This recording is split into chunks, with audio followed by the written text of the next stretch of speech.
Salve, salve família, iniciando mais um Hour Body Papo Saúde. Eu sou o Reinaldo Dias e hoje eu tô aqui com um conteúdo super bacana, uma história assim muito louca pra falar pra vocês. O pessoal da equipe faz aí as questões de agendamento e nesse agendamento do nada me surge aqui Gustavo Almeida, que estava no palco comigo. A gente competiu em 2016.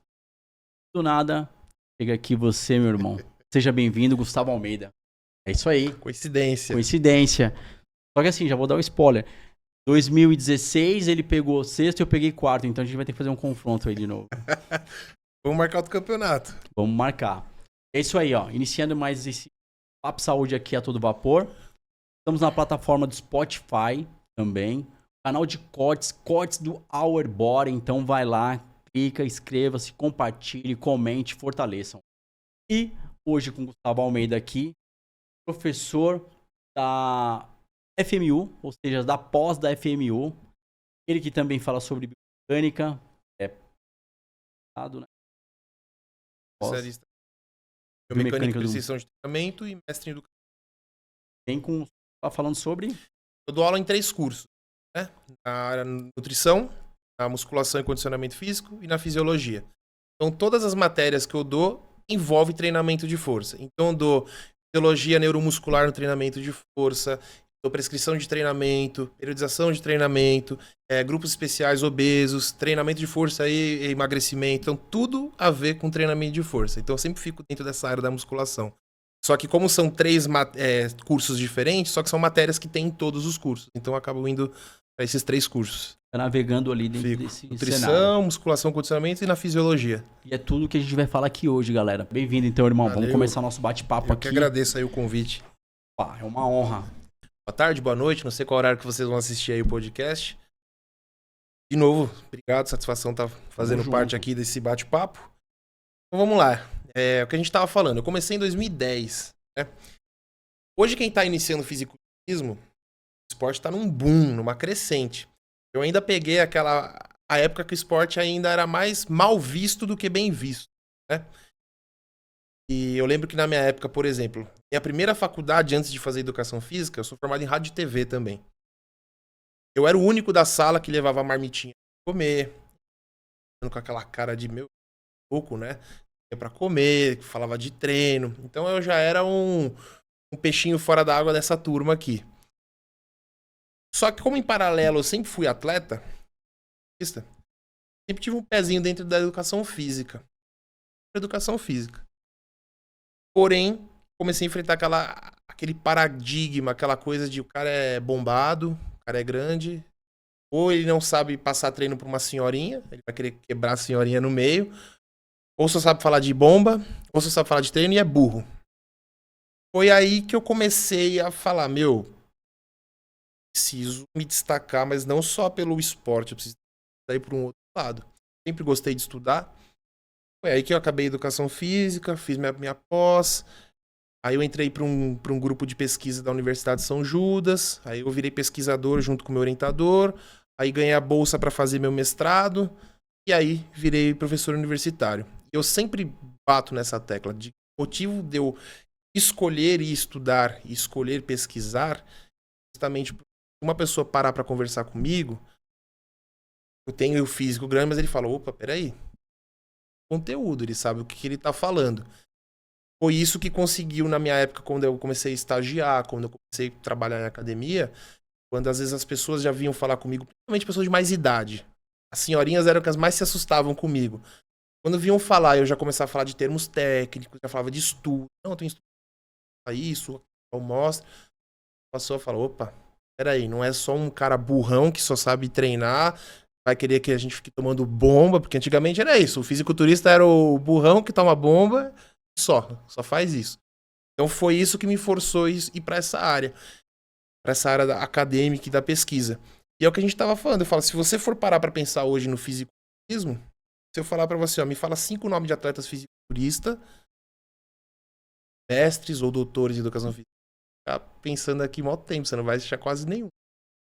Salles, que é atleta, mas você tem o Maradona, Fala, quem mais? Então, você não tem. Então, o nosso esporte, eu sinto que assim, carece de pessoas que estudem, que pesquisem. Até pra gente conseguir quebrar mais esse paradigma de físico. Um pouco, muito pouco, pra mudar isso daí. Tá? Pra mudar e dá pra... Eu acho que vai mudar. Tá? Está mudando porque a gente começa também a ver dentro da área acadêmica vamos dizer, dentro do segmento da área da saúde, são poucos, mas o fisiculturismo num todo, num geral, né, fora da área acadêmica, a galera que também está dentro do cenário, mas são gerentes, diretores, que trabalham com outros negócios, mas conseguiram se envolver dentro do fisiculturismo. Então, abriu um pouco o leque, isso é bom. Sim.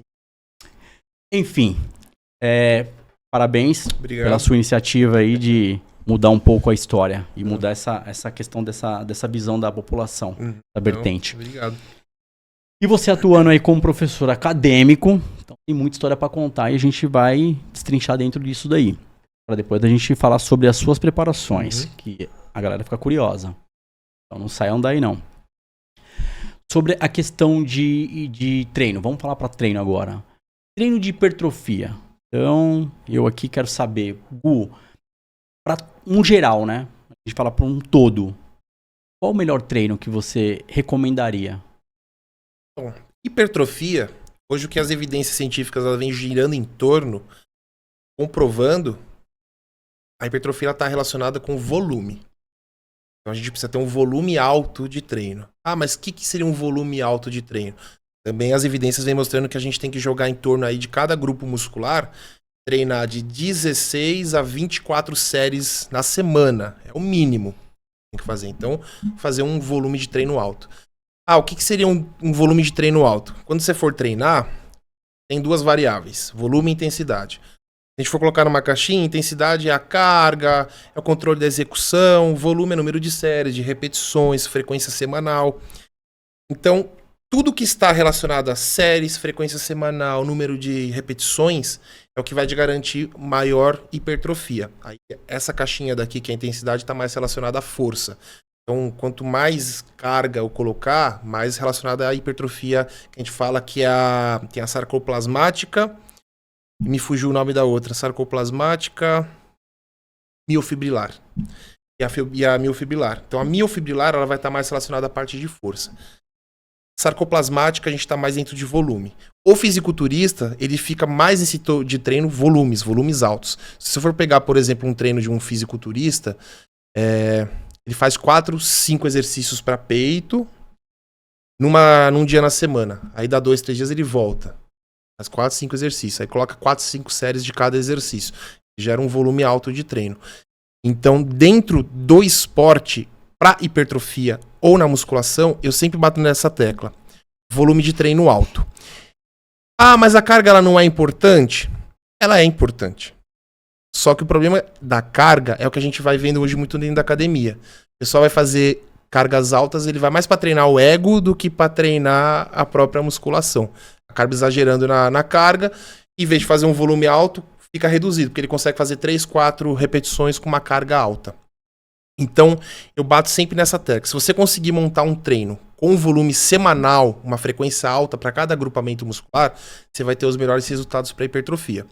Então, é o que eu falei. 16, 24 séries semanais é que a gente bate nessa tecla.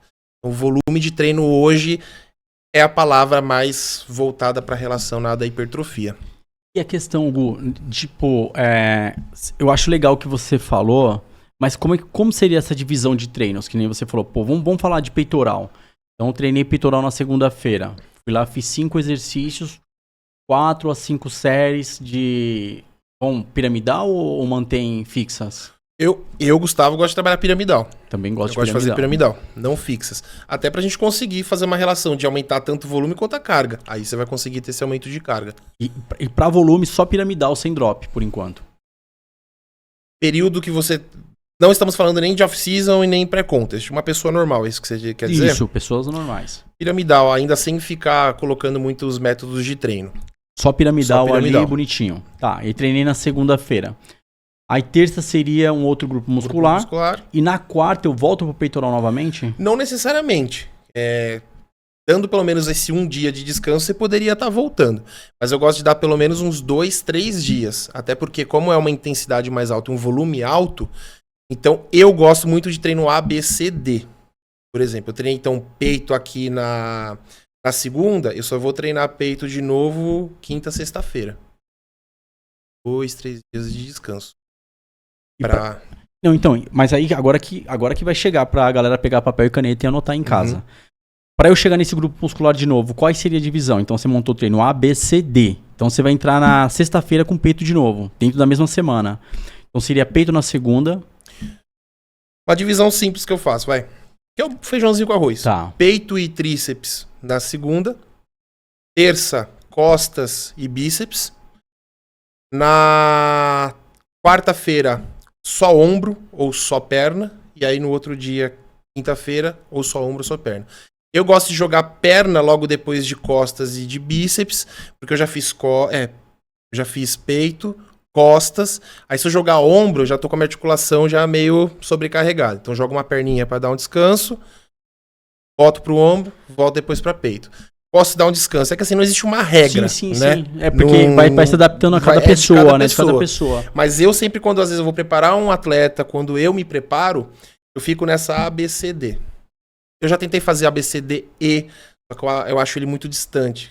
Treinei, por exemplo, peito aqui no A, eu só vou treinar depois que eu fizer o E. Na outra segunda-feira, então. Eu acho muito tempo de... Então você trabalharia 6x1. 6 treinos semanais para um dia de descanso. Um dia de descanso, e aí entra na segunda-feira de novo com peitoral, um grupo muscular por dia. Isso. Que é o que a grande maioria faz, né? A grande maioria. É que esse que é o engraçado. Quando a gente fala de fisiculturismo, o pessoal acha que a gente tem abre uma maletinha, a gente tem alguma coisa de diferente que a gente faz de todo mundo. O treino da gente é basicamente um treino normal. Óbvio que a gente brinca com métodos de treino, a gente consegue, por ter um tempo mais de treinamento, a gente consegue pegar cargas mais avançadas, a gente tem uma resistência à dor muito maior do que uma pessoa que é iniciante, então isso conta. Mas sempre quando é engraçado, o pessoal me pergunta, como é que é o seu treino? Eu falo, meu treino é ABC, faço isso. Ah, mas é igual a minha divisão. Eu falo, não tem muita grande diferença, né? O que a gente vai mudar é que depois entra os métodos de treino. Eu gosto de utilizar muito o método de treino, mas em épocas de pré-competição. Quando eu tô em períodos off-season, que eu tô querendo ganhar mais hipertrofia, mais massa muscular, aí eu tenho que minha carga e tentar segurar o volume de treino. E aí você entra com esse treino que você havia comentado aqui. Eu achei bacana, porque eu tô fora do cenário, né? Sabe, a gente volta no palco daqui em alguns anos. Não, mas você próximo semestre, né? Que depois você vai falar isso daí. Mas assim, o que acontece? Esse treino de A, B, C, D e E eu faço ainda. E eu achei legal que você trouxe essa ideia. Eu falei, vou tentar encaixar um peitoral na mesma semana para ter uma resposta melhor. Só que aí a galera entenda que você está falando de treino. Então, a pessoa quer buscar hipertrofia, mas tem que estar tudo amarrado aí com descanso e com a dieta, que a gente vai entrar depois para falar. O treino é uma das variáveis, né, que a gente tem para o sucesso da hipertrofia. Isso. Esse a gente entrou com hipertrofia. Agora, para a gente entrar no treino de circuito, você aprova, não aprova? Fala algum método para nós aqui. Treino em circuito é sempre assim, você tem que ver para quem, por quê e para quê, né? Treino em circuito eu acho, por exemplo, interessante. Não estamos falando de fisiculturismo, vamos falar de uma pessoa normal. É uma pessoa que está visando aí um emagrecimento. Tem pouco tempo, às vezes, de treino. Não posso ficar muito tempo, tem que treinar rápido. Você monta um circuitinho para ela que em 40, 50 minutos treinou como se tivesse treinado 1 hora bem intenso, né? E eu ainda gosto bastante do circuito, justamente porque eu gosto de colocar, por exemplo, pausa ativa, né? Você coloca um cardio junto, justamente para você conseguir trabalhar essa parte cardiorrespiratória, que muita gente deixa de trabalhar cardiorrespiratório. Muita gente que vai treinar, às vezes, musculação, foca tanto só na hipertrofia e musculação, no treino de força, e acaba deixando de lado essa parte cardiorrespiratória, que é muito importante de estar trabalhando. Sim. Então, para esta estratégia de melhorar a parte cardiorrespiratória, pessoas que têm pouco tempo de treino, e um outro fator que agora a gente bate muito na tecla nessa parte de pesquisa é a aderência. Um dos fatores que a pessoa ela vai evadir dos treinos é porque não é todo mundo que gosta de dar o tempo de descansar. Fiz uma série de 10. Uma série de 10. Eu acho chato. Então você trabalhar com circuito é um jeito do treino também ficar mais dinâmico. Então às vezes você consegue garantir uma aderência mais do tipo de pessoa que está treinando com você. Eu uso o circuito justamente com essa função. Eu tenho alunos que não são atletas, são alunos que buscam qualidade de vida. Inicialmente eu vou lá, vamos fazer uma série leg press. Eu me canso de descansar, de ficar esperando. Eu quero coisa rápida. Beleza. Adora. A gente que teria a chance de desistir acaba ficando porque gosta do método de treino de circuito. Então eu ainda uso muito. Usa muito e tem uma boa resposta. Tem, principalmente de aderência. Para diminuir o percentual de gordura também, tem uma resposta. Tem uma resposta. É porque assim, quando você treina só musculação, você faz o exercício, você vai descansar. Vai descansar 1 minuto, 2 minutos. Você para. No circuito, é um jeito de você manter sempre a sua frequência cardíaca elevada e você ainda consegue aumentar esse gasto calórico, porque você não dá descanso. Você faz o seu descanso é na ativa. Vai, descansa correndo, descansa pulando, descansa fazendo um jump, descansa fazendo alguma coisa que vai te manter ainda com a frequência elevada. Então a gente fala que o efeito EPOC, né, que é o gasto de oxigênio pós o exercício, ele ainda vai se manter mais elevado. Quanto maior o gasto de oxigênio pós-exercício, o consumo de oxigênio pós-exercício, maior é o gasto calórico. Então tem estudos mostrando que se a pessoa treina musculação, ela vai ter um gasto calórico que chega em um determinado período para. A pessoa que faz a musculação em circuito, ela tem um gasto calórico e ela vai ainda mais adiante e ficou mais intenso, teve então mais trabalho cardiorrespiratório do que na própria musculação. Então você tem comprovado cientificamente que você tem um maior gasto calórico com o circuito. Sendo assim, maior gasto calórico, melhor para o emagrecimento. Muito bom. Mito ou verdade, essa questão? Vamos continuar dentro do treinamento de circuito. Então a gente tem que trabalhar com um número maior de repetições, correto? O circuito normalmente é um número maior de repetições.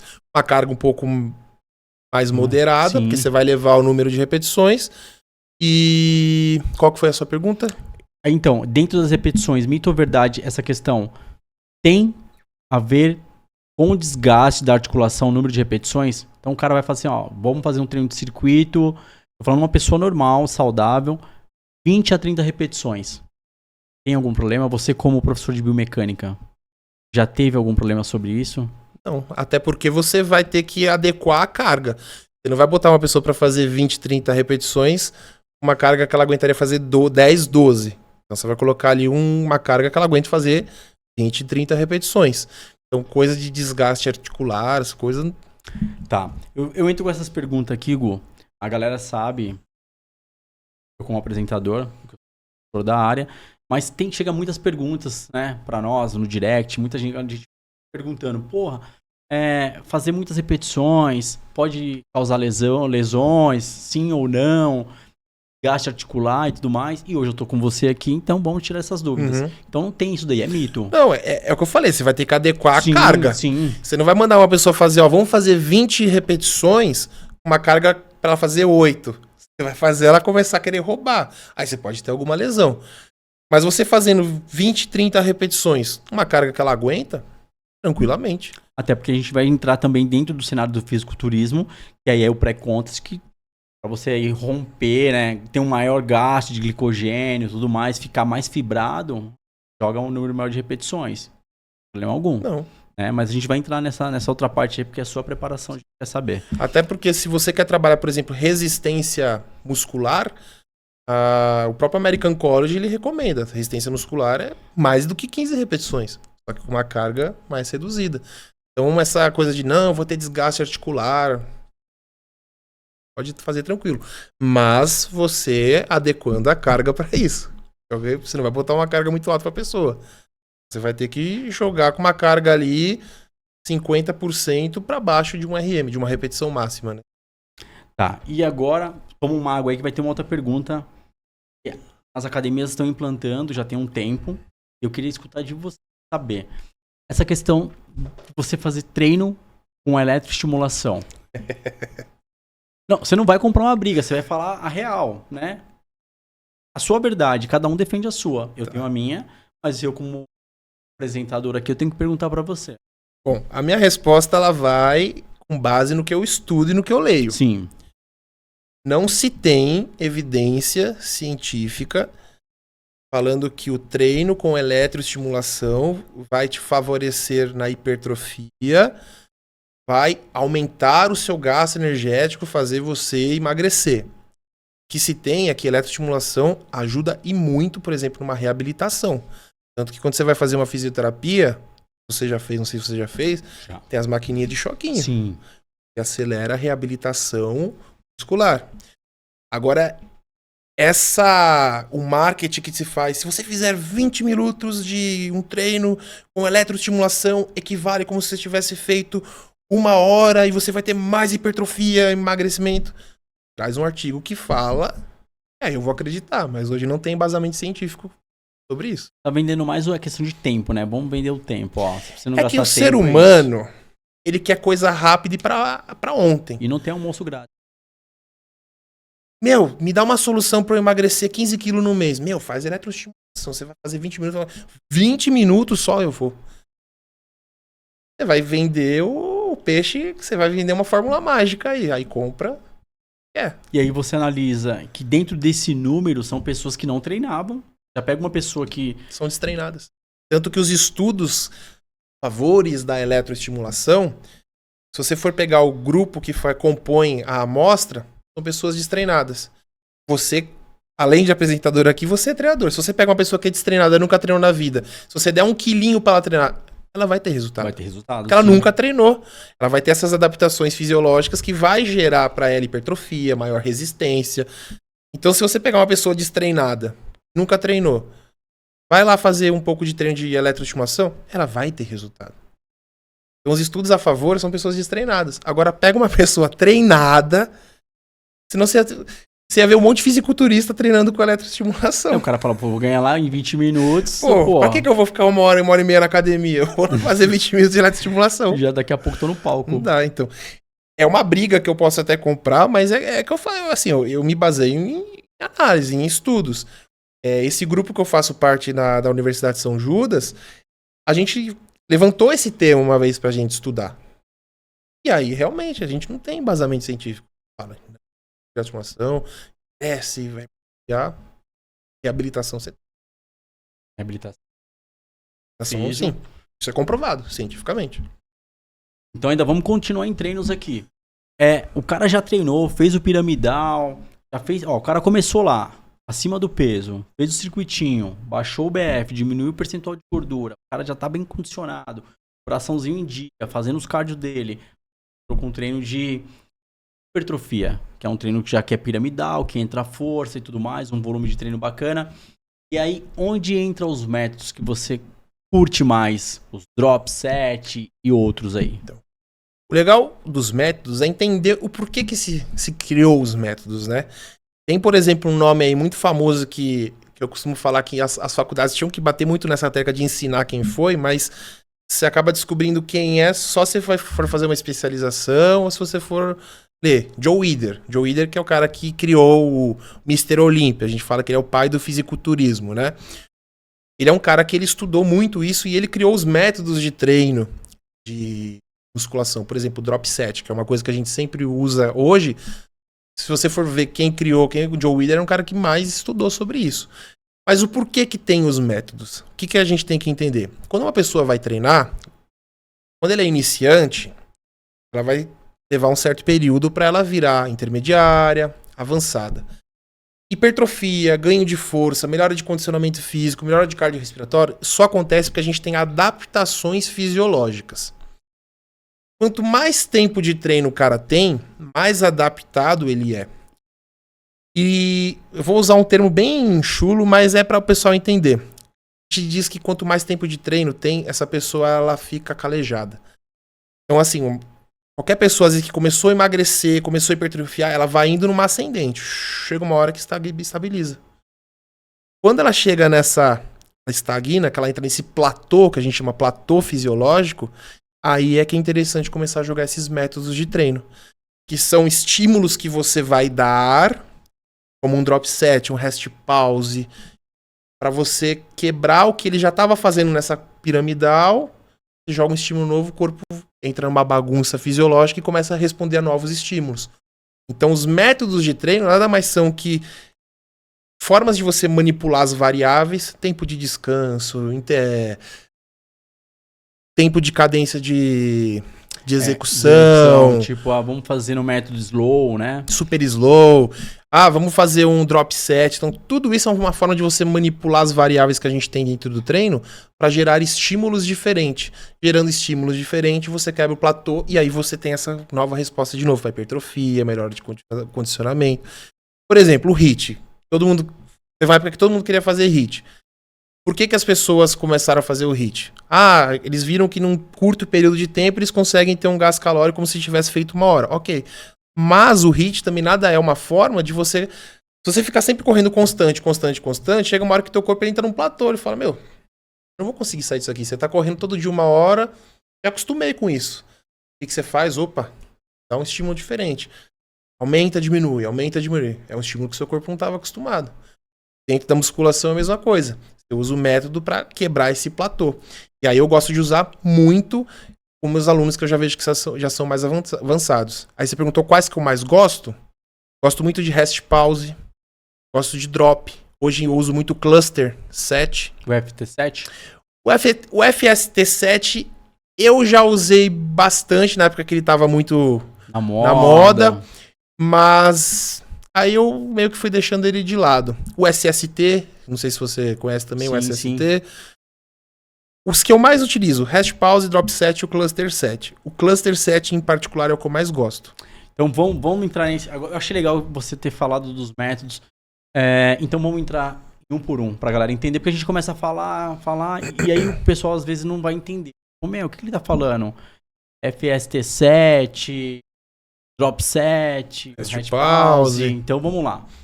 Drop set. Começar que é o mais básico que é por ele. Drop set. O próprio nome diz, você faz um drop, né? Você vai fazer uma diminuição de carga, normalmente de 20%. Um exemplo. Estou fazendo 10 séries, 10 repetições na cadeira extensora. Acabei de fazer as 10. Vou diminuir uns 20%, os dois tijolinhos da carga. Vou lá e faço até a falha, eu faço mais 10. Então isso é um drop set.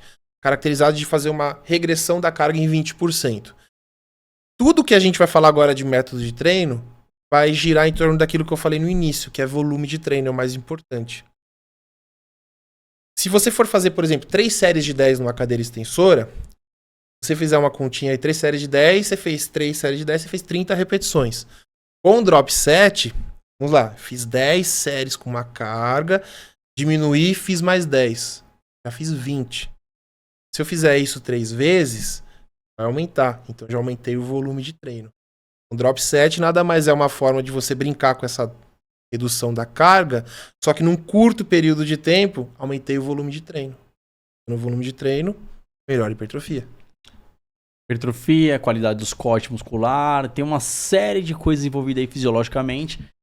E explicando aqui, dando uma acrescentada no que o Guga tá falando... E o drop set, existem vários métodos de drop set, sim, né? Que aí você colocou 3 de 10 dropando em cima das 3 séries.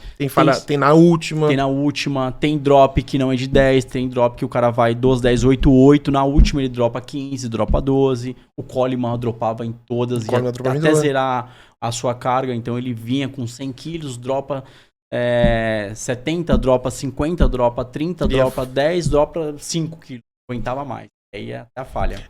E aí o que você falou, por exemplo, ele fazia dropando em todas. Aí se você pegar a série dele, contar todos os números de repetições que ele fez, num curto período de tempo ele fez um volume enorme para aquele grupo muscular. Então a gente está falando realmente de métodos que você, em curtos períodos de tempo, você consegue gerar uma intensidade alta e um volume de treino alto. E aí nesse volume de treino, fala para nós aqui, a resposta fisiológica junto com a alimentação, qual é o ganho? Você rompeu o maior número de fibra, recrutou o máximo ali. Qual é a resposta? Bom, se você tiver, como que eu falo, pessoas avançadas, intermediárias e treinadas, se você tiver nessa caixinha aqui que eu falo de intermediários para avançada, você tendo esse estímulo, rompendo fibra, principalmente rompimento de fibra muscular, e a gente tem umas coisinhas que se chama célula satélite no nosso músculo, que são essas células que vão fazer todo o processo de recuperação muscular. Então, quanto mais tempo de treino você tem, mais célula satélite você vai ter para ele fazer essa reposição proteica e de outros substratos energéticos, de todas as partes, nutrientes que fazem a composição para crescer do músculo. Então você conseguindo fazer esse processo inflamatório de rompimento de fibra com um sistema como um Drop Set, com essa utilização das células satélites para ele fazer a recuperação muscular, então você vai ter cada vez mais fibras musculares sendo construídas cada vez maiores. E é isso que vai ficar gerando toda a parte de hipertrofia. Você aumenta o número de mitocôndria, você aumenta o fluxo sanguíneo que vai ter que levar para lá. Então você vai ter uma adaptação fisiológica muito maior, não só para a hipertrofia, que é o que você falou. Menor de resistência, menor parte de levar oxigênio para o músculo. Que aumenta do VO2, né? Você consegue recrutar muito mais oxigênio. Quanto maior é o pump, por exemplo, você fez o drop, tá intenso. Meu músculo tá lá gritando, eu tô levando mais sangue para lá, tô levando mais oxigênio. Você tá maior captação de oxigênio. Então, naquela região onde você tá fazendo esse estresse, você vai ter outras adaptações. E aí a principal mesmo, que é para fazer a construção das miofibrilas, né, das fibras musculares. E aí que vai gerar todo esse processo de hipertrofia. Bem bacana o que você falou aí. Porém, vamos ressaltar aqui. A gente está falando de um treino já caminhando para o avançado, né? Pessoas que não vão entrar na academia aí, galera de casa, hoje já fazendo isso daí, porque primeiro que você vai aumentar o ácido lático, né? Então, no outro dia o cara não aguenta nem se movimentar. Não. Fora a questão da carga renal, porque tem um fator aí que eles falam, né? Você rompe demais, para pessoas treinadas, essa questão que eles falam que tem uma ação fisiológica, tem uma sobrecarga renal de algum componente, eu não lembro, mas até o final do programa, se eu lembrar, eu falo aqui. Mas tem isso daí também. Mas tem, quanto mais inflamatório fica o estado muscular, a gente tem uma tendência do sangue ficar mais ácido, pH mais baixo. Quem que vai ter que fazer a filtragem disso daí? É rim. Vai ter uma sobrecarga maior. Então por isso que eu falei, tudo é um processo de adaptação fisiológica. O cara, para ele estar avançado, o corpo dele já passou por todos esses processos para ele chegar no estado que ele está hoje. Eu falo, você não pode pegar um treino de um cara que é avançado e querer passar para um cara que está começando hoje a musculação. Aí esse que é o problema. Com certeza. Ué, então vamos continuar nossa aula aqui, cara. Porque assim, a galera que tá acompanhando, ela tá vendo, tipo, eu entrei na academia hoje, eu quero chegar nessas evoluções. E aí você falou de um outro método que você curte muito. Tô com drop e aí você vem pro... aquela pausa que para 10, depois tem mais 10. Explica pra nós aí. Então, o rest pause, quando a gente faz os treinos normalmente na musculação, vai lá, você fez 10, 12 séries, dá o seu descanso, 1 minuto, 2 minutos, né? O rest pause, ele já faz essa brincadeira com o intervalo de recuperação. Vai diminuir o seu intervalo de descanso. Então, o que eu costumo fazer comigo? Eu gosto de fazer, por exemplo, vou fazer supino, 5 séries de 15 em épocas de pré-competição. 5 séries de 15 com intervalos de 20, 30 segundos entre as séries. Então, em vez de descansar 1 minuto, 2 minutos, 3 minutos, eu vou descansar 30, 20 segundos no máximo. Óbvio que eu vou precisar reduzir a carga, porque eu vou descansar muito menos. Então, o rest pause é essa brincadeira, essa redução que a gente tem do intervalo de recuperação entre as séries. Mas é assim, não é uma regra. Eu faço 5 séries de 15, 20 com 20, 30 segundos de descanso. Tem gente que pode fazer um rest pause só na última série. Vou fazer 3 séries de 10, aí da segunda para terceira faço um rest pause de 20, 30 segundos. Então, o rest pause nada mais isso, que você diminui o intervalo de descanso entre as séries. Só que, em consequência, você vai ter que diminuir a carga. Com certeza. É uma coisa que não tem como. Que grita muito, Sim. né? Bacana essa explicação, porque depois eu vou querer tirar algumas dúvidas com você no FST7. Tô meio pra falar por causa do aparelho. Enfim, mas você falou um método que você usa muito. Pode falar, Gu. Vontade. Não, você falou que é o método que você curte pra caramba. Hoje eu tenho gostado muito de usar o cluster. O que é o cluster? O cluster, ele é um método que ele foi inventado justamente para você conseguir manter um volume de treino alto e uma intensidade ainda alta. Porque normalmente, quando você mexe com o volume, a intensidade acaba caindo. Quando você mexe com intensidade, o volume acaba caindo. Fica fazendo isso, né? O cluster é uma junção dos dois. que é o cluster? Nada mais é que você dividir a sua série em blocos. Então, vamos fingir, vou usar o supino de novo. Vou fazer 4 séries no supino de 12. Só que eu quero que eu faça 12. Eu quero fazer com uma carga alta. Então, eu vou dividir em bloquinhos. Para eu chegar nesse 12, eu faço, vai lá, 4, descanso 15, 20 segundinhos, 4, descanso 15, 20 segundinhos, 4, 15, 20 segundinhos. Bati 12, mantendo a mesma carga. Não sei se você já fez, sim. você usa com seus alunos. Então, hoje eu gosto muito, porque o que eu tenho lido bastante é justamente porque ele é uma forma de você manter volume e intensidade junto. Tem essa discrepância. Eu consigo fazer 12 repetições com uma carga alta. Tá, e a resposta no decorrer do tempo? Eu consigo depois chegar nas 12, que depois você vai se adaptando. O cara ele vai ganhando força e depois ele chega sem a pausa? Aí é que tá. Por você trabalhar intensidade e volume junto, sua força vai aumentando junto. A tendência é você chegar nesses 12, só que você vai começar a aumentar a carga. E você vai se acostumando com aquele peso. Então você vai fazer... você ficou, sei lá, 3 semanas com aquele peso, para você fazer 4, depois dá 10, 15 segundos, mais 4.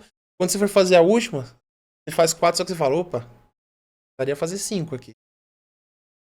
Dá pra aumentar, porque você tem esse crescimento tanto de hipertrofia com força junto. E dos métodos de treino, ele é um dos únicos que consegue fazer isso. Justamente porque ele brinca com intensidade e volume junto. É o que eu falei, rest pause. Quero fazer 5 séries de 15 com 20 segundos de intervalo. Se eu vou dar 20 segundos de intervalo, eu tenho que jogar a carga lá embaixo. Eu vou ter que diminuir muito a minha carga. Então, baixei minha intensidade, mas aumentei o volume. Então, o cluster ele consegue ficar nesses dois, intensidade e volume alto. Então, hoje eu tenho utilizado muito. Nas minhas preparações, reta final, semanas finais, só cluster. E você não perde o volume da musculatura, né? Eu consigo ainda tentar manter uma intensidade alta. Muito legal. Tomar uma água, que agora a gente vai entrar no método FST7. Que esse daí gerou muita polêmica, né? Porque o que a gente fala de contração, no final vem alongando. Fora que eram séries altas, né? Eram de 7, de 12, né? Se eu não me engano. Sempre na última. De 10 a 15 repetições. E aí, 30 segundos de intervalo com direito ao alongamento. Só que nesses 30 segundos de intervalo é alongando. Alongando. Você faz um peitoral, alonga 15. Depois alonga 15 do outro. Ou se você tiver com alguém, 30 segundos com alguém alongando pra você. Ou uma forma que na época que eu fazia o FT7, eu fazia bastante dessa forma. Por exemplo, supino, na hora de alongar, eu deixava 2 pezinhos que eu ficava alongando. Se fosse um crucifixo. Vai de novo. São 7 séries, só que são sempre sempre no último exercício. Porque se você joga aí logo no primeiro exercício, ele já vai comprometer todo o seu treino. É bem... E puxa muito, né? Puxa muito. E a ideia dele, o próprio nome fala, FST7, que é fáscia. A ideia dele, fáscia é uma película que a gente tem em volta do músculo. Quando a gente pega, por exemplo, um peito de frango, você vai cortar, às vezes tem uma melequinha que fica em cima que você só tira assim. Aquilo é a fáscia. Então a fáscia é uma película que a gente tem de água, colágeno, que mantém o músculo naquele formatinho bonitinho. Então a ideia de quem criou, se não me engano foi o Rainy Rambo, e o que ele faz? Ele fala, olha, se eu tô treinando aquele pump muscular, se eu der um jeito de conseguir alongar essa fáscia, alongar essa película que a gente tem, se eu conseguir esticar mais a fáscia, mais o músculo vai crescer. Essa é a ideia do método. Então ele fazia esse FST7. Na época, 2013, 14, todo mundo fazia. Hoje é mais difícil, eu quase já não vejo mais ninguém usando esse método FST7. Mas já utilizei bastante na época. E o que você acha desse método? Você acha que ele é um método arriscado para lesões? Porque você tem que alongar no final do movimento, que você está pedindo para o seu sistema neuromuscular só recrutar essa fibra. Tipo, contrai. Você vem e rompe. E alonga. Aliás, vem e alonga. E aí? Sim. Aí nisso eu já vi casos e já vi estudos mostrando que você pode ter risco de lesão.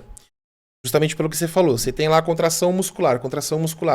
Quando você tá relaxando, que é a hora que você vai dar o seu músculo vai relaxar, você mantém ainda sob tensão, ou seja, são 7 séries, se você for para pensar, que você vai manter o seu músculo sempre sob tensão. Você não vai deixar ele descansar. Por que ele tá sob sem tensão? Fiz aqui meu supino, 30 segundos alongando. Fiz o supino, mais 30 segundos alongando. Ele tá sempre sob tensão, sempre sob tensão.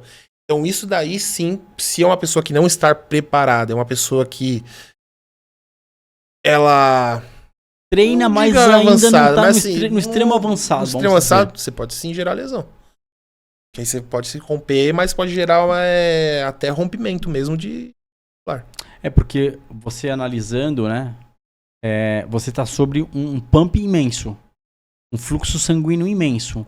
Um recrutamento de fibra imensa. E aí você vem alongando, tem que tomar muito cuidado. Eu já usei esse método. Já comigo e com alguns alunos que estavam em preparações, né? Para competições. Porém, eu sempre tive um receio. Faço, não tenho problema nenhum. Mas, conforme eu comentei com você aqui, é com pessoas que estão extremamente avançadas. Tá? Para um cara que iniciou a ter 1 ano treinando e vai fazer, não. Tanto que ele foi feito para ser utilizado com atletas fisiculturistas. Sim. Que o cara que criou, ele é treinador. E foi utilizar com os atletas dele. Não vai utilizar para trabalhar com a dona Neuza na academia. Sim, sim, não dá. Não tem como. Então, mas hoje, se você for ler, se você for pesquisar, se você for ver, é um método que, se dependendo do nível da pessoa, é arriscado. Ele gera muita tensão, ele é bem intenso e você tem risco, às vezes, de lesão mesmo, de rompimento feio de fibra. Tá. Bacana a gente falar sobre isso. Depois de qualquer coisa, a gente volta aqui. A produção falou aqui comigo. Qual é a questão que causa da lesão quando dá uma sobrecarga renal? Ela vai passar aqui pra gente. Eu falei para o público de casa que eu ia passar o nome justamente pra gente tá vendo aqui.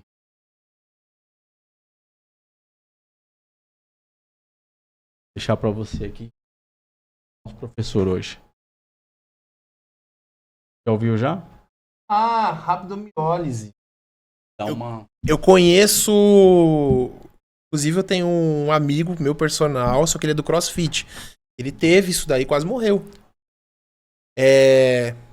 Eu não consigo entrar a fundo com você, porque é uma coisa que eu não entendo na parte fisiológica de como funciona, o que é. Mas é o que você falou, é uma sobrecarga que você tem tão grande e ele compromete até o pH do seu sangue.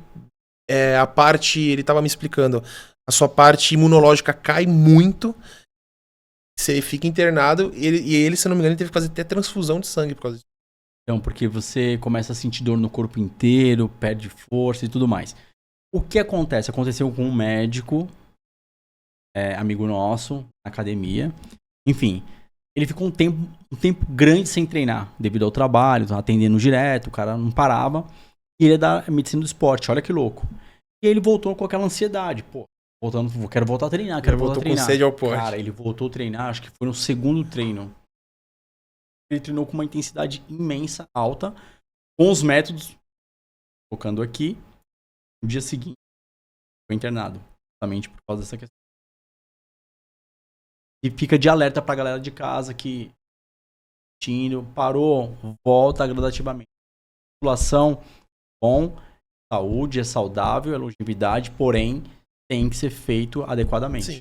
E respeitar o seu corpo. Respeitar o seu corpo. Mas isso é um grande problema, que o pessoal para de treinar, quando volta, quer voltar como estava alguns meses atrás. Não. O corpo, ele dá uma regredida, você tem que esperar para voltar tudo de novo.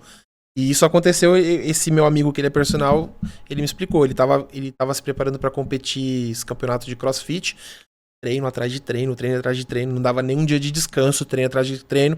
E eu não sou do CrossFit, mas o que eu vejo não são treinos também fáceis. Se é um cara que vai competir, é treino avançado.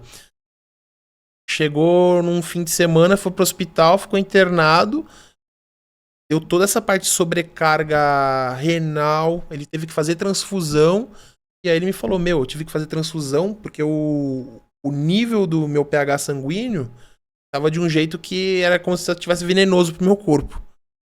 Ele falou que ele quase bateu as botas. E se você for perguntar pra ele, ele vai falar, ó, eu tipo, parei uns dias de treinar e já voltei com Sim. tudo. Ele ficou sem treinar um bom tempo, voltou, foi chamado pra disputar um campeonato e deu nisso. É muito louco. Geralmente a gente fala assim, só se lesiona quem treina. Sim, mas geralmente os riscos de lesões, falando do aluno iniciante que está sendo ali acompanhado, mas de nós mesmos, pecar pela questão da ansiedade. Eu sou um cara que tive uma lesão lá em 2014, justamente devido a isso. A minha lesão foi no posterior, né, coxa, justamente porque... Treinando? Treinando. Eu fiz o treino de musculação no período da manhã, e aí não deu as 4 horas de intervalo. E aí eu tava super ansioso, não, eu tenho que baixar o percentual de gordura, eu tenho que secar, eu tenho que colar a pele, tudo aquele negócio. E aí eu fui fazer tiro e recuperação na pista. Então eu dava tiro na pista, que ia fazer meu cardio, eu falei, não, tô sem tempo, dando personal o dia inteiro, eu falei, pô, tenho que fazer um cardio rápido aqui, então eu vou fazer intervalado. Tiro e recuperação, não vou fazer um cardio contínuo. Tiro e recuperação nos últimos tiros. E aí... Não rompeu? Não. Foi parcial, foi micro lesões, né? Enfim, e quase eu fiquei fora do campeonato, consegui me recuperar, né? E dentro de e consagrei campeão. Mas é isso, a gente peca pela ansiedade. Essa é a importância do nosso trabalho. Personal trainer é justamente isso. É você conseguir orientar e montar e periodizar uma programação do seu aluno. Infelizmente, eu vejo muita gente não é nem formada, mas atleta ou entende um pouco, entende consultoria, e aí acaba lesionando as pessoas. Já peguei muito gente lesionada vindo de outras pessoas. Nem informação tem. Sim. Então, a importância realmente da nossa profissão é essa, a gente conseguir orientar os alunos e deixar eles vão querer fazer tudo que eles na internet. Sim. Essa questão que você levantou aí, porque é legal, tipo, ó, o nosso conteúdo aqui hoje é passar informação de qualidade. Então a gente está falando, existem os métodos, devem ser feitos, mas tem um momento certo que você vai entrar nessas periodizações. Óbvio, também, quando for entrar, procure um profissional qualificado. E as consultorias, muito cuidado também, né? Que a gente fala. Porque o aluno, ele é ansioso. Então, às vezes, o aluno na consultoria, ele vai falar, não, eu já tô bem, pode passar isso. Não, você tem que... O profissional, ele tem que entender quem é a pessoa na qual ele vai estar passando o treino. Porque ali tá o nome dele ali. E a galera não tá muito mais pra isso hoje, né? Tá mais pra questão financeira. Até nas aulas, quando eu dou na pós, os alunos perguntam tudo. Eu falo, uma das coisas que eu mais fico da vida, a gente que vê, por exemplo, sei lá, na internet, treino do Ciban. Aí tá lá o treino do Ciban, o que o cara vai fazer? O treino do Ciban, vai lá, se lesiona. Nossa, eu fico da vida com isso. E acontece. Guga, cara, muito bacana essa questão aí dos treinos. Agora vamos falar um pouco de você. Porque, a gente... Obra do destino, né? Durante anos e anos e anos... Cara, você transitou no meio no qual também eu transitei, a gente nunca chegou a bater um papo, se falar, pelo contrário, você não lembrava nem da minha imagem, nem eu da sua. E eu queria saber um pouco da sua história dentro do cenário do fisiculturismo que você já passou. No Garoto Fitness, eu também passei. Você passou no Arnold, então eu também estava lá. Você passou no Muscular no Incisic, nós dividimos palco. E hoje você tá na Classic Physique. Então conta um pouco dessa história. Como você iniciou? Bom, a minha vontade de querer competir começou quando eu tinha uns 17 anos. Eu vi aquele documentário do Arnold Schwarzenegger Pumping Iron. E no YouTube, na época, tinha o filme completo. Assisti a primeira vez e aí eu falei, caramba, quero fazer isso. Mas não conhecia ninguém. Porque você que foi atleta, você sabe, antigamente, nessa época, o esporte era muito fechadinho. Você eu não conhecia nenhum atleta, não conhecia ninguém. Até que eu fui numa academia e tinha, por coincidência, lá um cara que ele preparava atletas. Aí ele que me convenceu a começar a me preparar, né? Aí o meu primeiro campeonato que ele me levou, Garoto e Garota Fitness, 2011. Foi lá que eu conheci o Felipe Franco. Ele ainda nem era famoso nem nada. Foi quando ele ganhou a primeira coisa dele também. E aí, comecei a criar gosto pela coisa, daquela coisa de preparação, fazer dieta, entender como é que funciona e tal. Agora eu vou tentar ir pro esporte, pro fisiculturismo. Aí na categoria júnior ainda, aí comecei, fui pra FEPAM. Geração antiga que nem existe mais. Em Campinas, disputei meu primeiro campeonato, até antes do Rafael Brandão que a gente tava falando. Eu vi o Rafael Brandão indo competir a primeira vez, assisti ele, mas a gente não era da mesma categoria. E aí eu fiquei sempre nessa de fisiculturismo no bodybuilding, né? Bodybuilding com as sunguinhas. Todo mundo fala as tanguinhas, né? Ouvi isso a vida inteira. Ah, vocês competem de tanguinha, com aquela sunguinha. Aí até que surgiu a Men's Physique. Aí eu falei, vou tentar a Men's Physique. Tentei a Men's Physique. Desclassificaram, falou, meu, você é fisiculturista, você é grande, sai daí. Aí surgiu a muscular Men's Physique, que prometeram que seria uma Men's Physique com os caras mais fortes. Falei, já que falaram que eu tava pequena pra época, vamos tentar. Fui tentar na muscular Men's Physique, fiquei em sexto, você ficou em quarto, e quem ganhou acho que era um cara que já era da Men's Physique. Nem lembro quem ganhou. Mas eu lembro que eu saí puto. Eu falei, pô, o cara que ganhou, o cara que era da Men's Physique, mas beleza. Aí eu falei, não, vou voltar pro bodybuilding. Aí fui pra clássica, que era na IFBB tinha o culturismo clássico, que era aquela relação peso e altura. Aí fui pra clássica. Aí voltei pro bodybuilding, porque pra eu competir na clássica eu tinha que baixar muito meu peso. Eu tinha que pesar, por causa da minha altura, eu tinha que pesar no máximo 78 quilos. O cara que pesava 95, 97, eu baixava 78 quilos, eu sofria. Eu, não, vou voltar pro bodybuilding. Aí fui pra Classic Physique. Nesse meio caminho de eu entrar da bodybuilding e ir pra Classic Physique, tinha uma categoria no Arnold que era Model Search, que eram 3 entradas. Uma de bermuda, uma de sunga e uma de traje social. Fui vice-campeão. Aí depois eu falei, não, o negócio é bodybuilding mesmo, vou ficar na Classic. Aí na Classic Physique tô desde então. Aí o título que eu tenho de maior relevância foi em 2022, eu fui campeão Mr. Olímpia na Argentina, na South America, né, que chama Mr. Olímpia South America, na Classic Physique. Não consegui trazer o Pro, porque não consegui levar o overall, mas consegui pelo menos o título Classic. Não, tá de parabéns. E outra... escutando a sua história aqui, você veste a farda mesmo do fisiculturismo. Você é um cara que, tipo, gosta, ama o que faz. Isso que é o mais importante, né? E hoje tá atuando aí também dentro do cenário, mas cenário acadêmico. E a Classic que você competiu em 2022 e fez mais alguma outra competição aqui já no Brasil? A Classic Physique eu comecei em 2019. Tá. Foi quando a Muscle Contest veio pro Brasil, né? Antes era só IFBB, NABA. Aí, desde 2019, quando entrou a Classic Physique, desde então, todos os anos eu competi. Então, eu fui vice-campeão do Muscle Contest Nacional, em Campinas. Fui campeão do Muscle Contest Brasil, que foi aqui em São Paulo. Tudo um ano depois, 19, 20. Aí, eu fiquei em quinto do Muscle Contest Brasil 2022. E logo em seguida, no mês seguinte, ia ter o Mr. Olímpia Argentina. Eu já estava preparado. Foi. Falei, vou. E aí fui campeão lá. Então, desde 2019, quando a categoria Classic Physique surgiu, até hoje, todo ano eu entro nessa Classic Physique. Nunca mais saí dela. E esse ano? Classic Physique também. Só que eu ainda não vi a agenda de campeonatos. Mas... provavelmente no segundo semestre eu vou ter que subir em algum campeonato aqui em São Paulo, que eu vou ver as datas ainda, não sei. Porque eu preciso subir em algum campeonato qualificatório para poder ir pro Mr. Olímpia, que é o Brasil, em outubro.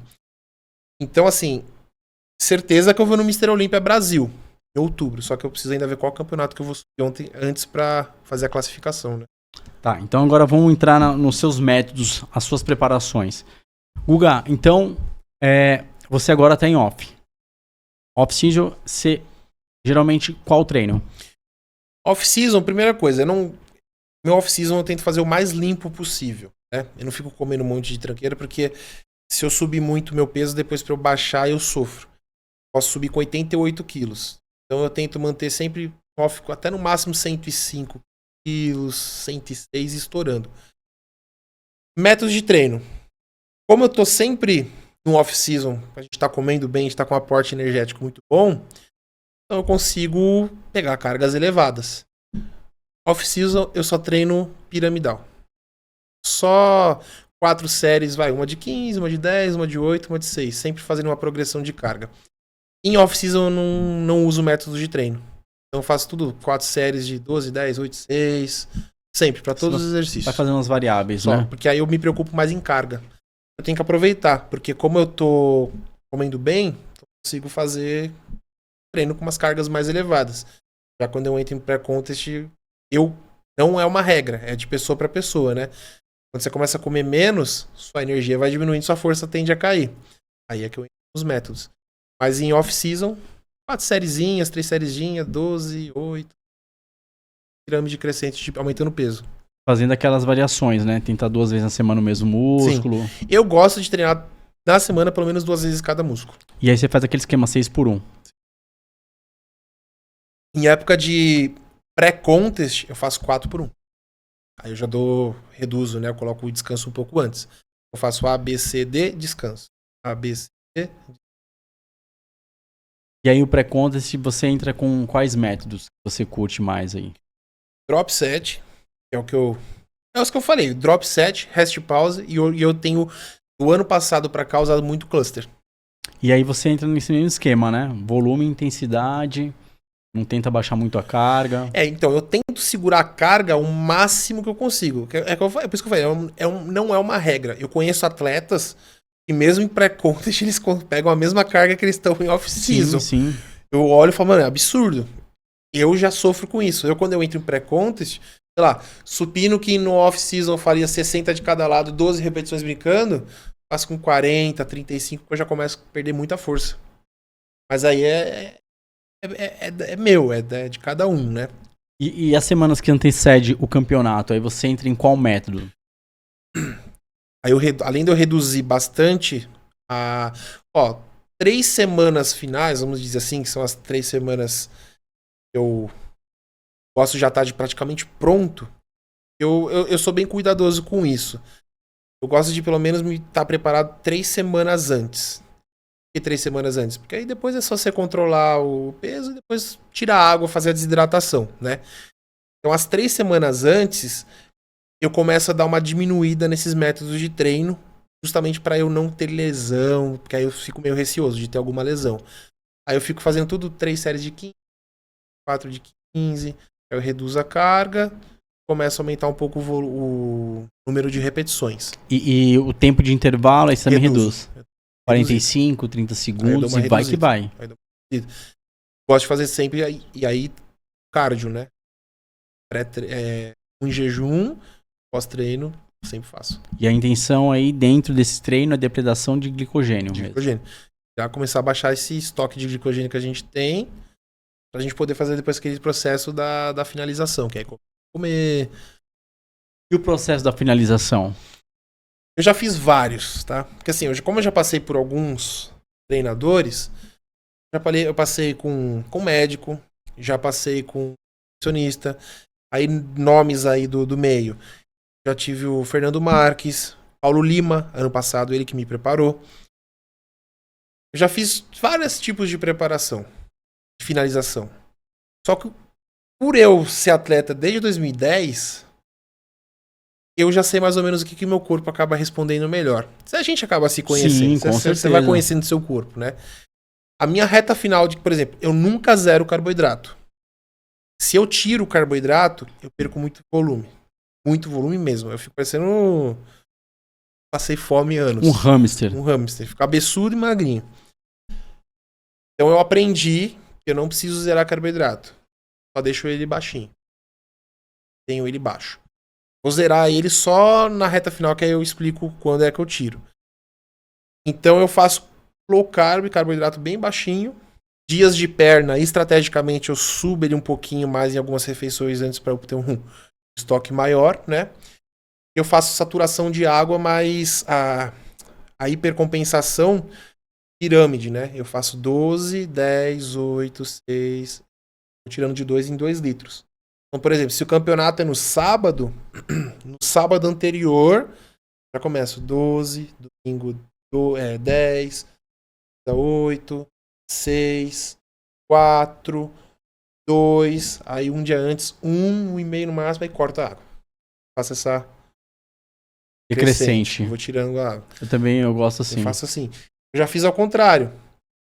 Paulo Lima é interessante que ele me fez uma preparação que deu bom, fui campeão na Argentina, só que ele fez o inverso. Eu fiquei morrendo de medo, mas confiei nele. Tirou a água pra depois. Ele baixou e subiu.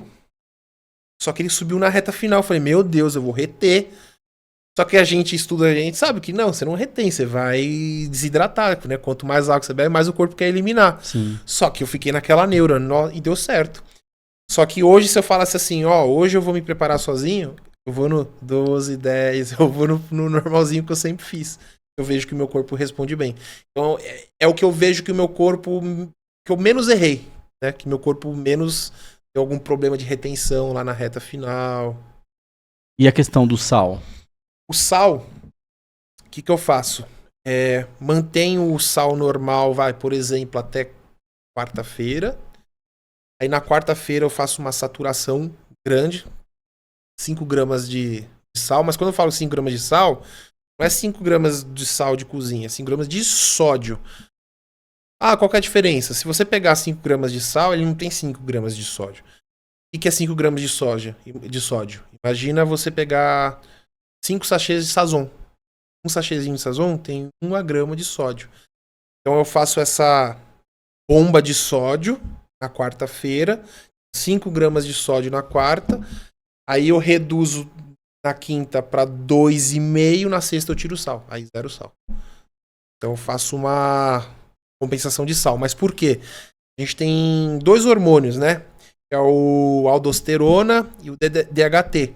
Quando a gente faz essa bagunça de água com sal, é eles que vai ajudar a influenciar na parte de desidratação. Sim. Então um age na aldosterona e o outro no ADH. Aí eu falei DHT, no ADH. E aí é por isso que a gente joga o sal.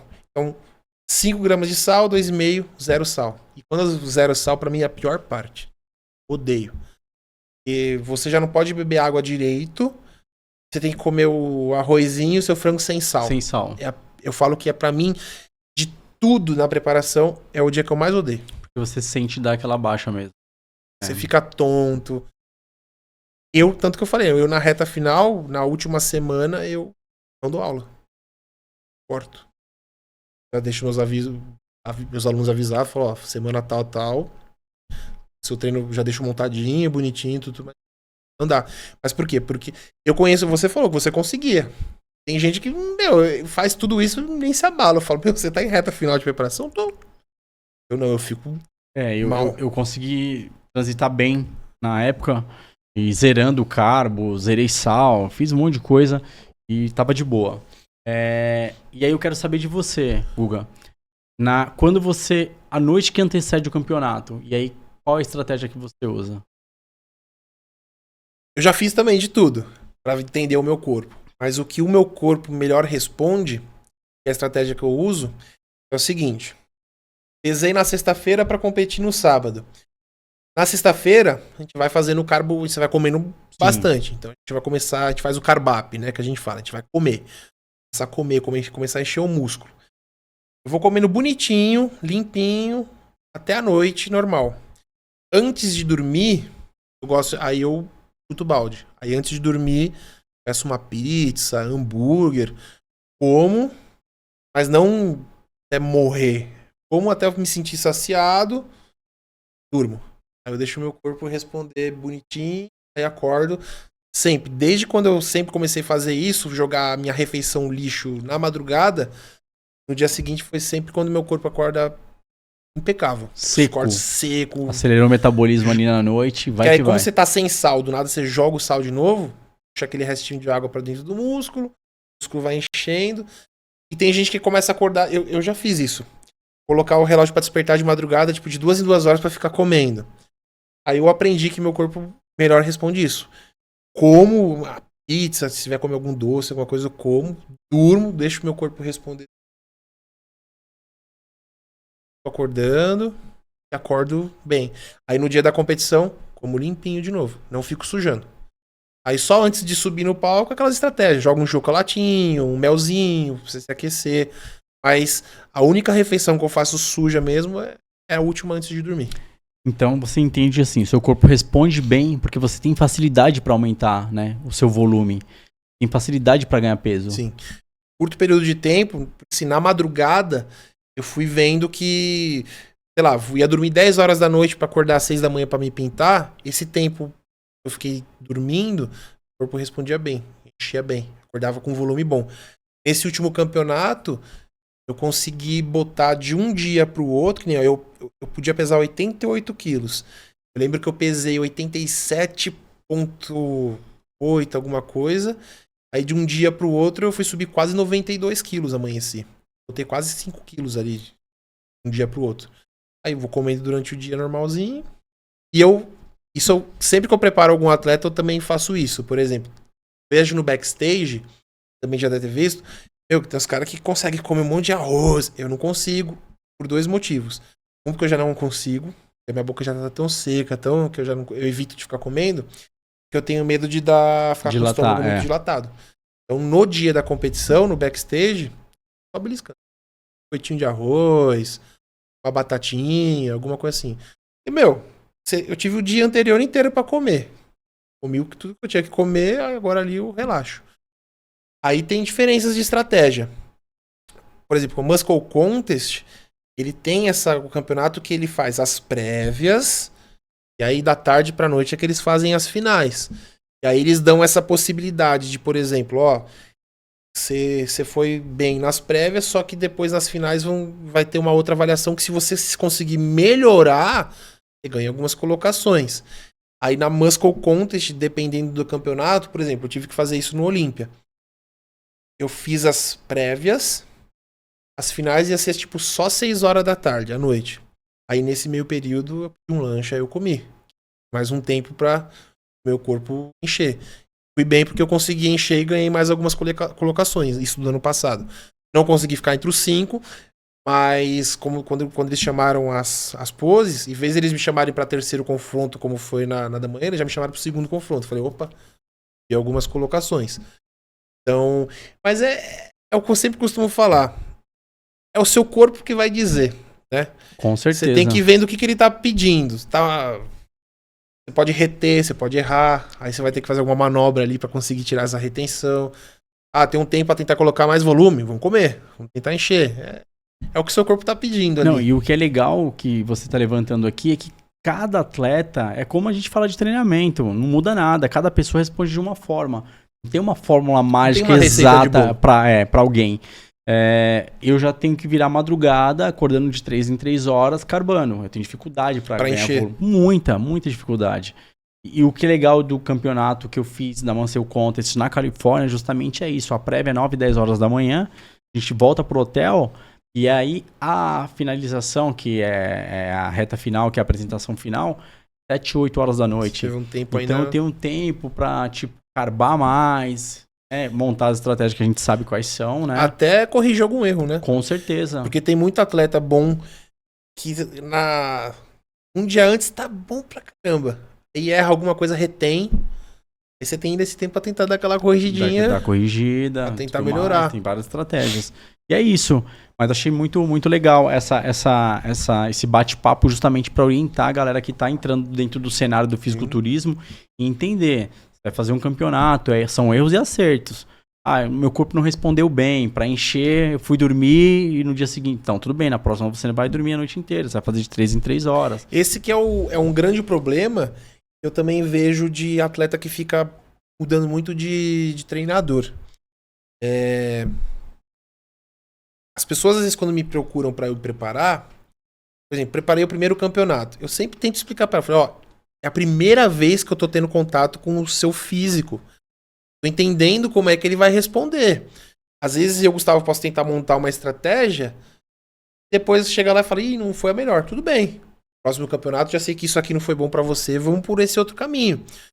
O problema desses caras que ficam trocando muito de treinador é isso. O treinador, às vezes, tem um método dele de trabalhar. Fazer isso. Putz, não gostei. Vou pro outro. Aí você vai pro outro, o outro tem o método dele. Aí se eu chegar pra você, E aí, como que o seu corpo responde bem? Ah, não sei, porque um fez isso, o outro fez isso, o outro fez isso, o outro fez isso. Então eu gosto mesmo, assim, por exemplo, se eu for ficar com uma pessoa preparar, eu falo, fica um tempo comigo, você quer? Pra eu entender como é que teu corpo vai responder melhor, pra você entender como o seu corpo responde. Porque não é no primeiro contato. É difícil, assim, o cara que vai acertar logo de primeira tudo, assim, ó, acertei. O corpo desse cara é assim. Ele leva um tempo. O meu corpo, pra eu entender, orei. Sim. Orando. Guga, a gente entrou aqui no tema do bodybuilder, entramos também nas questões de método de treinos, né?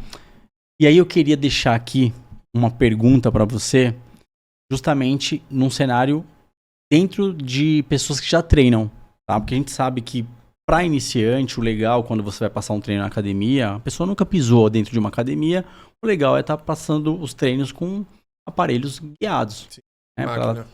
No maquinário, para ela começar a se familiarizar, sentir o ambiente. Só que a gente tem vários discursos hoje na internet sobre a questão de máquinas. Você é a favor de utilizar treinos mais nas máquinas ou treinos mais old school, mais na linha de barra, de pesos livres? É que tá. É aquela pergunta que eu te falei de novo. Por quê, pra quem e para quê? Né? Essa semana, The Salles publicou um estudo, se não me engano, de 2023, que ele comparou um grupo que só treinou máquina e um grupo que só treinou peso livre. Mesma divisão de treino, tudo. Só que o treino foi montado assim, ó. Você vai fazer máquina, peso livre. Ah, o cara que fez supino no Smith guiado. Aqui ele fez com dumbbell. Resultado final. Os dois grupos hipertrofiaram e ganharam força igual. Igual. Se você botar o gráfico dos dois, ficou igual. Então você fala, opa, máquina e peso livre, os dois então para hipertrofia e ganho de massa, hipertrofia e ganho de força, os dois servem. Aí é que tá. Você tocou num ponto. Uma pessoa que é iniciante, uma senhorinha que nunca treinou na vida, você vai passar um supino livre pra ela, você vai fazer um supininho na máquina. Até pra ela entender o movimento, até pra ela ter uma consciência corporal. O movimento ele é guiado, então ela tem mais uma segurança articular. Então, por quê, pra quem e para quê? Um atleta fisiculturista, você tá numa reta final eu tô numa reta final de preparação. Tô fraco, tô cansado. Eu vou querer sozinho treinar um supino com risco de, sei lá, de eu cair o peso em mim, eu vou numa máquina.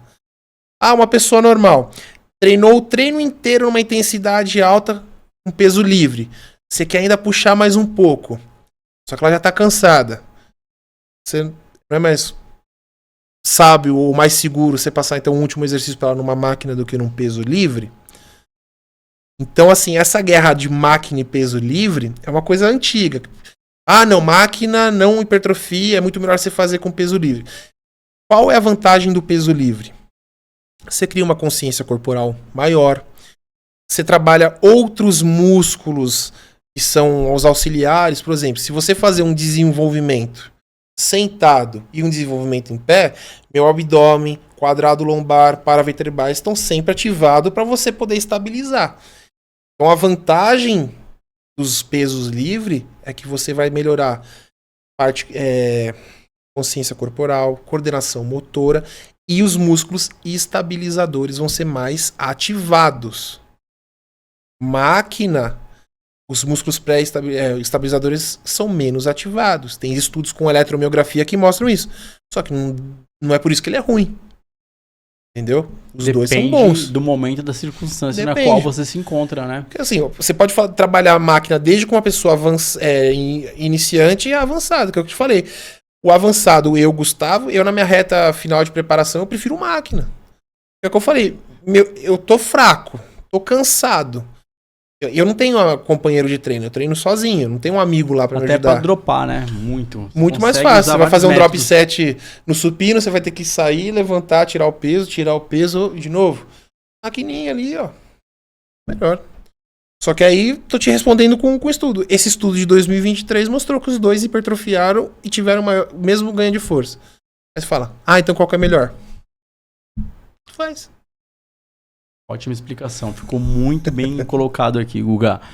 Guga, cara, prazer imenso ter você aqui hoje. Cara, eu quero que você deixe seu contato, deixe o público de casa, pode deixar uma mensagem pra galera que tá querendo ingressar dentro do fisiculturismo, que também quer conhecer um pouco mais do seu trabalho na consultoria, que queira saber aí também sobre o cenário fora do esporte, dentro do esporte, enfim, fique à vontade. Eu vou deixar uma mensagem de saúde, de longevidade, é com você, meu amigo. Eu primeiramente agradeço aí sua equipe, você pelo convite de eu estar aqui, podendo falar um pouquinho, né, não só da minha vida como atleta, profissional, e da minha vida mesmo, Gustavo, né, quem que é o Gustavo. Eu queria realmente mesmo deixar um recado que você falou assim, de longevidade, vida. Gente, eu vou puxar o saco da musculação porque eu sou da musculação, tá? Hoje, graças a Deus, a medicina hoje está do nosso lado, né? Há nem muito tempo atrás, por exemplo, uma senhora de idade, quando ia para um médico, o que o médico mandava ela fazer? Hidroginástica. Não, vai fazer hidroginástica. Porque tinha esse preconceito de que a musculação vai te lesionar, é lesiva, vai machucar. Antigamente, criança nem podia pisar na academia. Hoje tem estudo mostrando que criança deve e pode fazer musculação, óbvio, respeitando carga, tudo. Então hoje, graças a Deus, as evidências científicas e a medicina tá do nosso lado.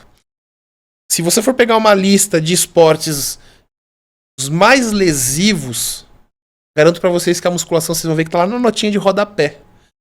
Só tem lesão e só tem machucado em academia, que é uma pessoa que não sabe treinar, ou por um mal profissional, ou acidentes que acontecem numa academia. Só que assim, a longo prazo a musculação vai te lesionar. Negativo. Musculação vai te colocar só benefícios. Tanto que eu costumo falar, musculação, futebol. Um atleta de futebol. Quando ele tá com 35, 36 anos, ele já é considerado velho, não pode mais ser atleta profissional, aposenta. A musculação você tem desde crianças fazendo treinamento funcional, adolescentes, adultos e hoje cada vez mais pessoas idosas. Cada vez mais pessoas da terceira idade, que antigamente há 15, 20 anos atrás eram poucos. Então a musculação é o único esporte, é a única atividade física que você fala assim, você não tem limite de idade, você pode ir, que você não vai ter esse risco de se machucar, de ter lesão. Então aproveitem. Eu não gosto de musculação, já tentei. Beleza. Faz alguma coisa que te faça bem, que você gosta. Vai dançar, vai fazer zumba, vai pro crossfit, vai fazer alguma coisa que te faça bem, mas levanta, né? O maior índice de mortes em pessoas no mundo da terceira idade é por fraturas e quedas. Porque as pessoas ficam fracas, têm sarcopenia, elas acabam caindo, perda de agilidade. E isso a gente consegue tudo dentro da musculação. Então, puxando o saco da musculação, procurem, se você tem essa dúvida de começar a treinar, procurem que vocês não vão se arrepender. Até para pessoas dentro de casa, pessoas mais velhas, podem procurar sempre com um profissional, sempre com pessoas que são formadas, pessoas que estão aptas a dar o melhor para vocês dentro desse esporte. O meu contato, para quem quiser seguir, entrar em contato, @Guga Fisiculturista no Instagram, sempre respondo direct. As pessoas às vezes entram em contato comigo, quer fazer consultoria, me chama no direct que eu passo meu WhatsApp, meu telefone particular, para conversar, a gente marcar um atendimento. E é isso, fico à disposição de vocês, agradeço o bate-papo aqui, se deixar a gente ficar acho que mais ainda. O tempo fica dias e noites aqui, porque tem muita coisa pra gente falar e a gente defende levanta essa bandeira e defende essa causa, né? Que a musculação é vida, não tem pra onde correr, é o que você falou aí. Musculação é longevidade, é ação externa e interna, né? Questões de baixar a glicemia, melhorar questões de diabetes, melhorar colesterol, doenças crônicas, tudo? Tudo. Processo inflamatório. Cara, se a gente for falar, aí vai virar noite. Né? E ainda digo mais, de 2016 pra cá, tem se batido muito na tecla que a musculação é o melhor aliado pra quem tem Alzheimer. Então, Parkinson, Alzheimer. toda a parte cerebral aqui, A cognitiva. gente falou de calcificação, que é produção de osteoblasto, que é osteopenia, osteoporose, demência, tudo está incluso na musculação, porque a gente está acionando a todo momento o sistema neuromuscular, neuromuscular. O cérebro está sempre ali, ó, sendo Ativando. ativado, parte sináptica. Então, musculação, graças a Deus, hoje eu falo que é o esporte, é a atividade, é o método que você tem que vai te garantir maior longevidade e qualidade de vida. É isso aí. Guga, irmão, mais uma vez, Obrigado. seja uma honra ter você aqui. Espero a gente se encontrar no palco um dia, quem Bora, sabe, vamos novamente. Vamos ver aí. um campeonato que vai ter, Um novo mas confronto. não mais muscularmente físico. Não muscular. E aí eu tenho que trabalhar muito pra chegar na Classic. Mas é isso aí. Galera, que ficou até o final, valeu mesmo de coração. Tamo junto. Our Body, Papo Saúde. Tamo junto. Até a próxima. É nóis. Eu.